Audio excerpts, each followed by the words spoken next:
இன்னைக்கு நம்ம பார்க்க போறது தக்காளி தொக்கு. இன்னைக்கு நம்ம தக்காளி தொக்கு பார்ப்போம். இது செய்யறதுக்கு நான் அடுப்பத்தை வச்சு கடாயை வச்சிருக்கேன். இதுல ஒரு அரை கரண்டி எண்ணெய் விட்டுருக்கேன்.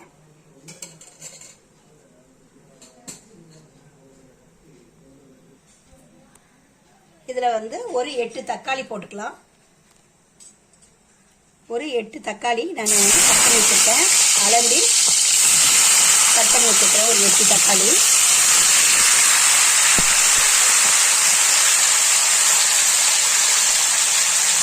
பூண்டு ஒரு 20 பல் இருக்கும் போட்டிருக்கேன்.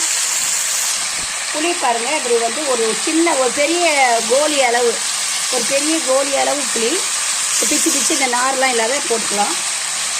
ஒரு 4 பச்சை மிளகாய் அதை கிளீனி வச்சிருக்கேன். இதை போட்டுக்கலாம். போட்டுட்டு நம்ம எண்ணெயிலே நல்லா தக்காளியை நல்லா வதக்கிக்குவோம். இந்த தக்காளி எண்ணெயிலே நல்லா வதக்கி வரணும்.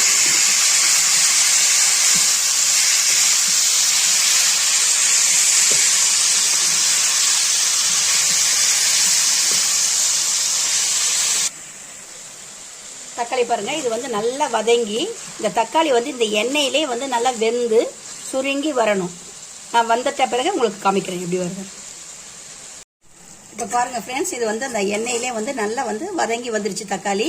இதை நம்ம இப்போ ஆஃப் பண்ணிடலாம். ஆஃப் பண்ணிட்டு ஆறட்டோன்னு சொல்லிட்டு மிக்சியில நான் அரைச்சிட்டு வந்துடுறேன். பாருங்க, நம்ம அரைச்சிட்டு வந்தாச்சு.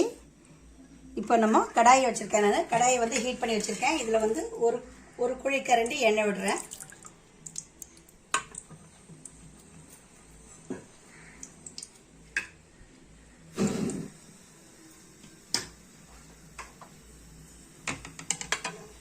எண்ணெய் காயட்டும். இதுல கடுகு போட்டுக்குவோம்.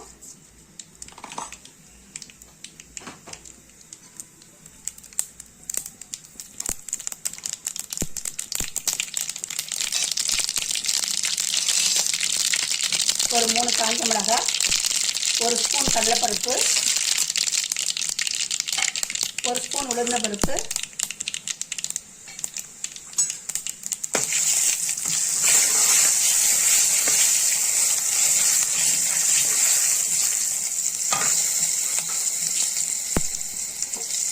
இதுல கருவேப்பிலை. இதுல இந்த அரைச்சதை நம்ம ஊற்றிக்கலாம்.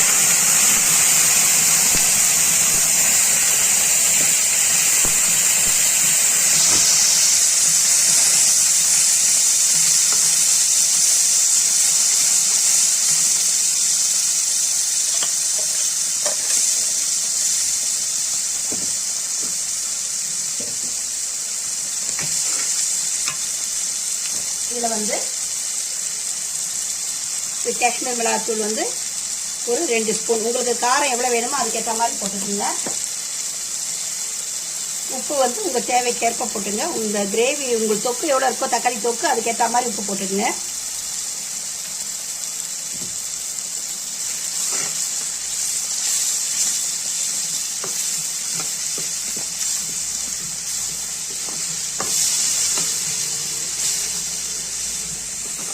இப்போ பாருங்க ஃப்ரெண்ட்ஸ், தக்காளி தொக்கு ரெடி ஆயிடுச்சு. நான் இது கூட சேல்ஸ் பண்றேன். இது 1 மாசம் ஆனாலும் கெட்டு போகாது. உங்களுக்கு வேணும்னா என்னுடைய வாட்ஸ்அப் நம்பர் தரேன். நான் நீங்க இப்ப பேச்சுலர் பிள்ளைங்களாம் வந்தோடனே சாதம் வடிச்ச உடனே தொக்கு போட்டு சாப்பிட்டுக்கலாம். இதை ஃப்ரிட்ஜில் ஸ்டோர் பண்ணி வச்சுட்டீங்கன்னா இது 1 மாசம் ஆனாலும் கெடாது. வெறும் சாதம் வடிச்சிட்டு இந்த தொக்கு போட்டு ஒரு முட்டை பொரிச்சுட்டு சாப்பிட்டாவே பிரமாதமா இருக்கும். இது கெடவே கெடாது. இது நல்லா இருக்கும், ரொம்ப டேஸ்டாவும் இருக்கும். பாருங்க, நம்ம அந்த தொக்கு பாருங்க, எண்ணெயெல்லாம் நம்ம ஊத்தின எண்ணெயெல்லாம் பிரிஞ்சு வந்துருச்சு. இப்போ தக்காளி தொக்கு ரெடி ஆயிடுச்சு ஃப்ரெண்ட்ஸ். நீங்க இது மாதிரி எனக்கு ட்ரை பண்ணி பாருங்க. ட்ரை பண்ணி பார்த்துட்டு எனக்கு கமெண்ட் பண்ணுங்க. எங்க சேனல் உங்களுக்கு பிடிச்சிருக்குன்னா லைக் பண்ணுங்க, ஷேர் பண்ணுங்க, கமெண்ட் பண்ணுங்க, சப்ஸ்கிரைப் பண்ணுங்க. மறக்காம பெல் ஐக்கானை பிரஸ் பண்ணுங்க.